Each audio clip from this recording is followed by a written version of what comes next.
Good afternoon, all, and this is my third inquiry to this great app, NeuroTranslator, about another misunderstanding and miscommunication that happened to me as an autistic adult. Now, this misunderstanding and miscommunication was one of the earlier ones that happened to me in 1995 to 1996. And it happened to me here with an unfavorable decision here by the Social Security Administration, an administrative law judge named Catherine R. Lazuran. This happened in response to a disability claim or claims that my late mother made for me before she passed away. Now, this misunderstanding and miscommunication resulted in the denial of the financial supports and services I needed as an adult autistic person, facing a U.S. national unemployment rate for autism of around 85-86%. This neurotypical judge was in California, and there is no doubt that she was neurotypical because she had apparently been a member of the California State Bar before she became a Social Security Administration ALJ or administrative law judge. So, this was an early miscommunication, and I will be doing a future video about how Social Security Administration is doing wrong to autistic adults like me in the future. And it's just arbitrary and capricious and total sheer nonsense. And it really boils down to two reasons. One is that, which I have actually been told by a commenter of Social Security videos on YouTube, that Social Security ALJs do not have any autism spectrum disorder educational training. And in my experience, none of their consultative doctors or examining doctors have any kind of autism spectrum disorder educational training either. Anyway, I was the autistic person. I was the one that had a severe enough social communication disability that I shouldn't have had to explain to an administrative law judge as a condition, which it really was, a condition to get the financial supports I needed as an autistic person, what autism is and how it affects me. They should already have some of that knowledge, because although when you've seen one autistic person, you've seen one autistic person, and that's true, at the same time, in order to get an autism diagnosis, you have to be sufficiently severe at meeting the diagnostic criteria that you're getting the diagnosis. So, I have had a problem with what happened in that claim process for years and years and years. It left me completely destitute. I think I only had a couple $100 to my name when my mom passed away, and no job, no prospects of getting a job, and I really needed adult autism support services and financial support services. So here's what the miscommunication and misunderstanding was that happened to me. So I'll start with my inquiry to the great app, NeuroTranslator. And then I'll talk about what NeuroTranslator told me.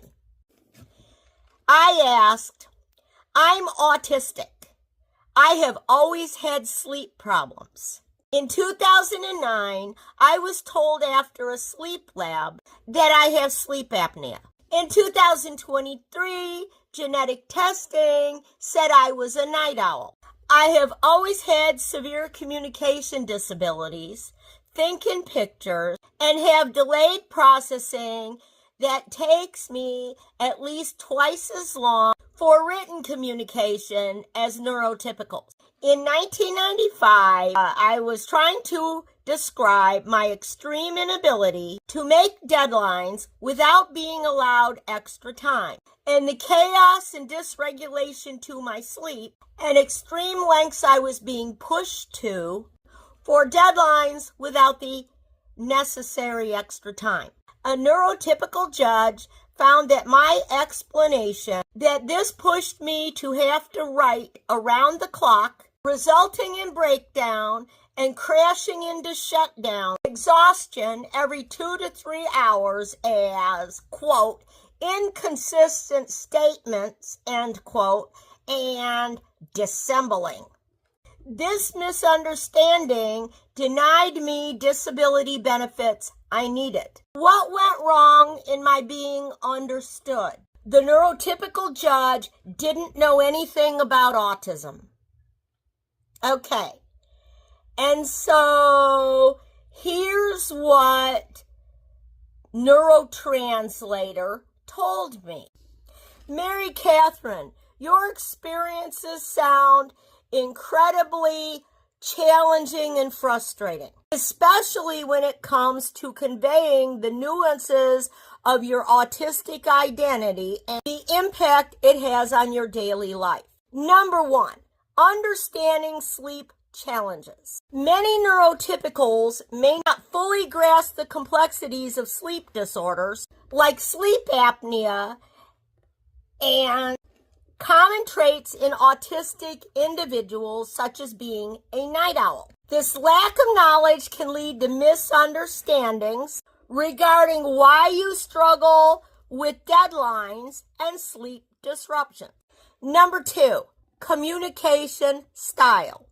Since you think in pictures and have delayed processing, expressing your thoughts can be a more complex task than it is for neurotypicals. A neurotypical judge may have interpreted your attempts to explain your situation as inconsistent simply because they did not recognize that your communication style involves different processing speeds and methods of expression. They may not have been aware that your reliance on visual thinking influences how you articulate your experiences. Perceptions of deadline pressure. The judge may have been operating under a standard expectation that aligns with neurotypical communication and work styles, which often prioritize efficiency and adherence to deadlines. He likely did not understand that for you, the pressure to meet these deadlines without accommodations significantly disrupt your functioning, leading to the breakdowns you described. Number four, lack of awareness of autism.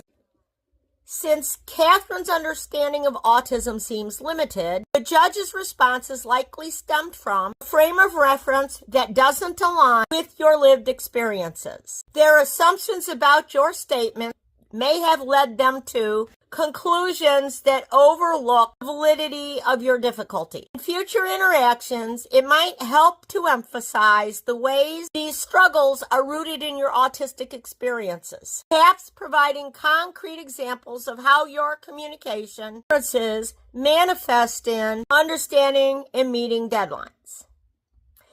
Okay, so I've been in a lot of courts across the states of California and Florida, before the Social Security Administration a number of times.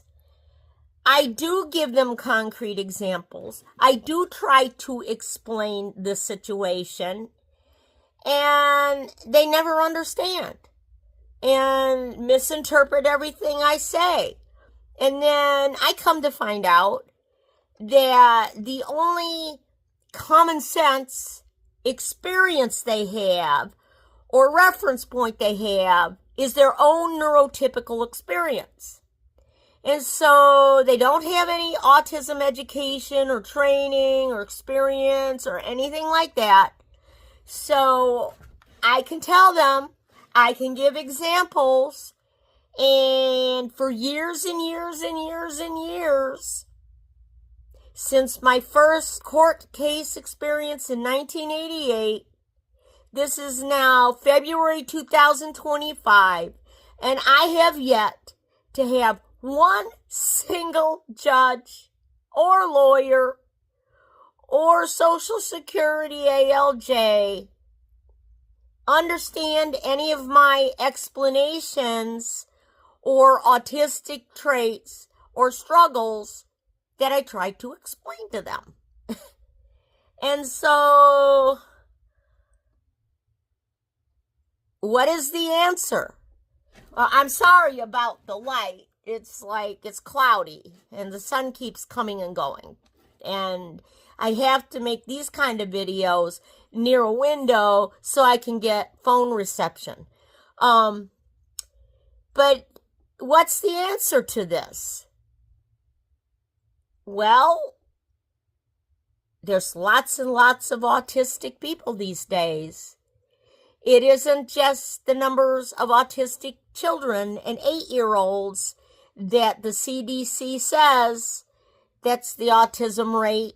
There's lots and lots more than that, because there are all sorts of late diagnosed autistic adults whose autism was missed and misdiagnosed for years and years and sometimes decades. But it doesn't change the fact that we are autistic. And so this kind of misunderstanding, these kind of impossible hurdles and obstructions that exist in the United States for an autistic adult to try to access the financial supports and other supports and services we need, it's just unacceptable. And it doesn't work. And we are the people who pay the price for that. If I did more videos on some of the experiences of my life, I'm sure that thousands and thousands of autism parents would be horrified at what might happen to their little autistic child when their child grows up and becomes an adult autistic person in the United States. So, I'm going to continue to publish videos on these different misinterpretations and misunderstandings, because maybe by doing this, maybe there will become more awareness, and I won't hear, and neither will anybody else hear, the same tired, worn out comeback that I have heard time and time again from neurotypicals. You're communicating, so what is the problem? Words are coming out of your mouth. What's the problem? Well, the problem is in the fact that neurotypical and autistic languages are significantly different. The meanings are different. The way we communicate is different. There's a double empathy problem, and all too frequently, and with way too high a constitutional risk, we don't understand each other. And it's always the autistic person who pays the price. And that's just wrong.